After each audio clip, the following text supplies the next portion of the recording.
Hey YouTube, this is Steve from Average Joe's Fantasy Football, and we've got your Week 15, yes, playoff edition for the quarterback start and sit video. Hopefully you guys have been able to make it, and you are watching this because you are now in round one with your fantasy team and ready to have some domination. So let's talk about it.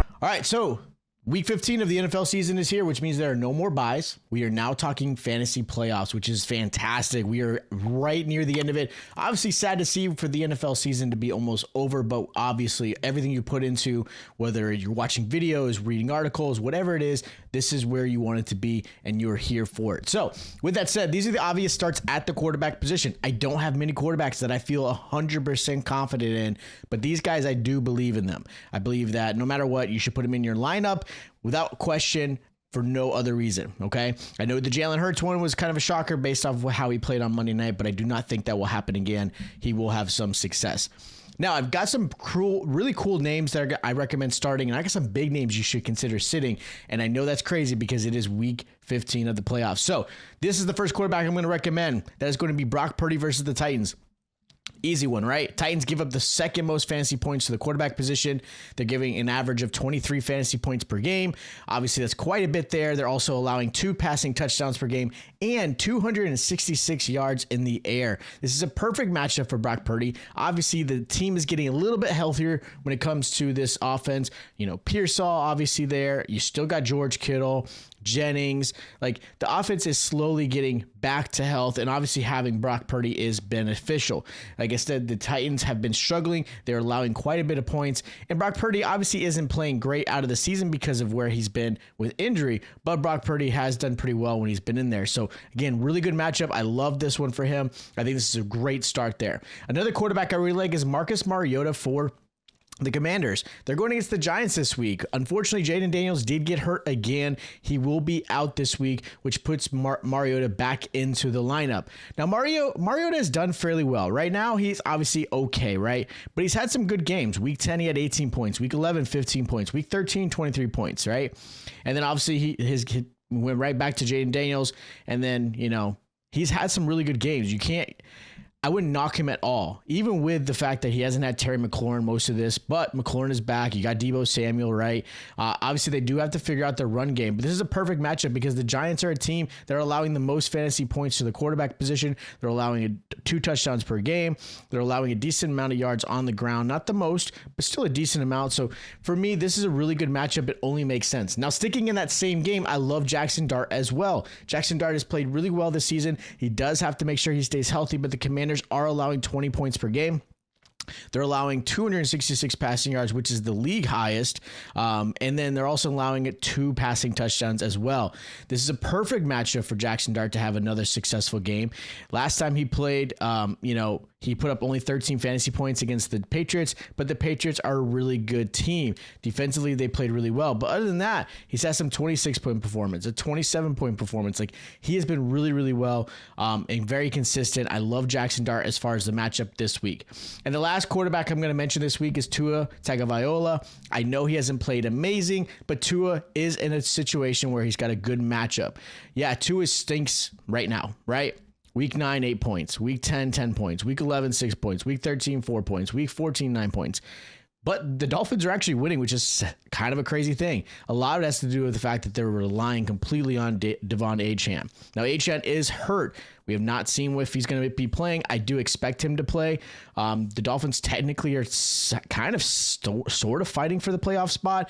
It's kind of a stretch, but they are kind of technically available to make it happen with some extra help. With that said, though, the Steelers are a team that have been struggling. Right? They're allowing 19 points per game, 255 passing yards, just under 2 passing touchdowns.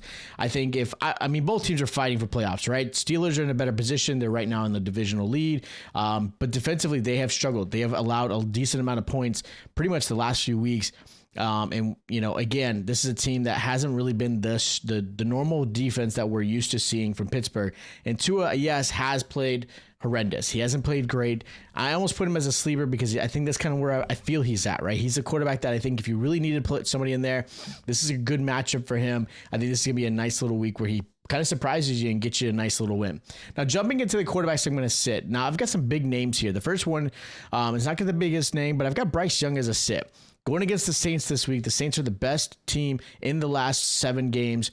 They're only allowing 9 points per game, 172 passing yards, which is the lowest in the league, and only 1 passing touchdown per game. Bryce Young has played pretty well. You got to give him credit. He's gotten really good lately, even against some tough defenses, like he played really well against the Rams. They're getting some wins. They're feeling really confident, but he's also had some dud games, right? He's had games of 3 points, 1 point, 8 points. So he has that really inconsistent, ability. And I do think that the Saints defense has actually played really well. I think they've done a really good job. I think the Saints could upset the Panthers this week. I know that sounds crazy.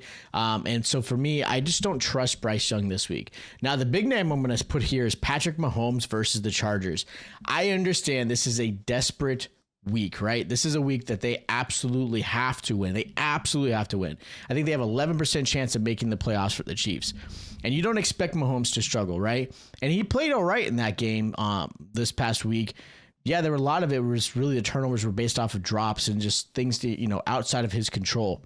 With that said, though, the Chargers are a tough team. They just took the ball away from the Eagles 5 times. And I know the Eagles offense is struggling, but that's still pretty impressive. The Chargers are only allowing 10 points per game, 187 passing yards. So for me, this is a really tough matchup. I do think the Chargers keep this winning going. I think they beat the Chiefs. I think the Chiefs really aren't that good this season. I know everyone's thinking, oh, Mahomes going to flip it. I just don't see that happening. I know they're in Arrowhead, so that's going to play a factor, don't get me wrong, but I do think that the Chargers end up winning. I do think that the Chargers defense is going to play pretty well, and that weather may play a factor, and I think Patrick Mahomes has an game, like maybe 12, 13 points, so I would look at some other options. Another big name I'm going to sit this week is going to be Drake May versus the Bills. I get it. I love Drake May. Right now, he's playing fantastic. Going against the Bills, though, the Bills have actually played really, really well. They're only allowing 11 points per game, 189 passing yards. They're not allowing a lot of yards on the ground, which is also very, really good because, again, Drake May does have the ability to run if needed. And Drake May, yeah, he's right now quarterback 3 into the season, but he has had some games where he's been average. Now, he's coming off a 20-point performance against the Giants, 16 points against the Bengals, 15 points against the Jets.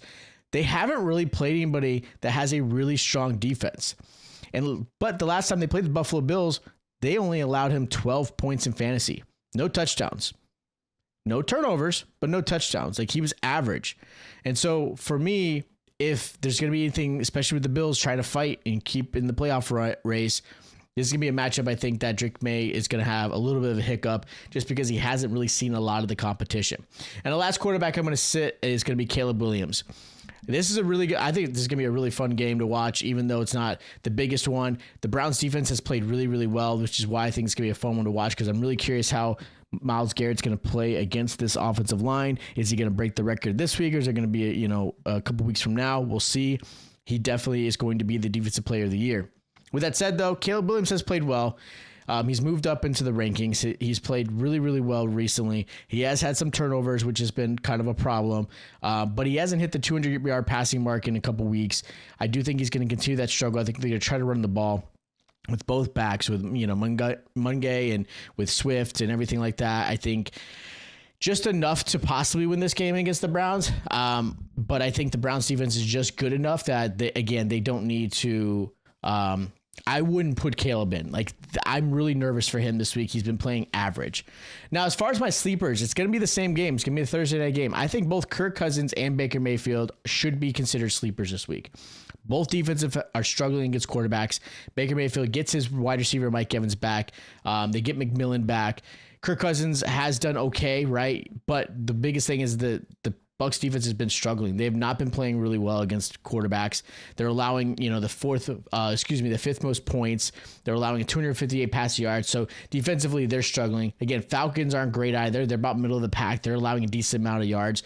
So I think both quarterbacks are definitely worth starting. I know it's always tough to start a quarterback or any player really on Thursday night. It's always a tough one, right? Thursday night games are such a weird, wonky game. You don't know how sometimes you get players that aren't stars end up being stars that night, and yet the stars not playing really well. But I do think both these quarterbacks have a situation where I think they can perform well, which is why I have them in my sleepers. So those are my sit, starts, and sleepers. Again, if you have questions, hit me up in the comments down below. I'd love to help you guys out with any of your lineup questions. This is it. This is the week to get you guys get rolling and keep you continuing in the race for the playoffs and into that championship. If you guys are new to the channel, make sure you guys subscribe, hit that like button, and I'll check you guys out next time.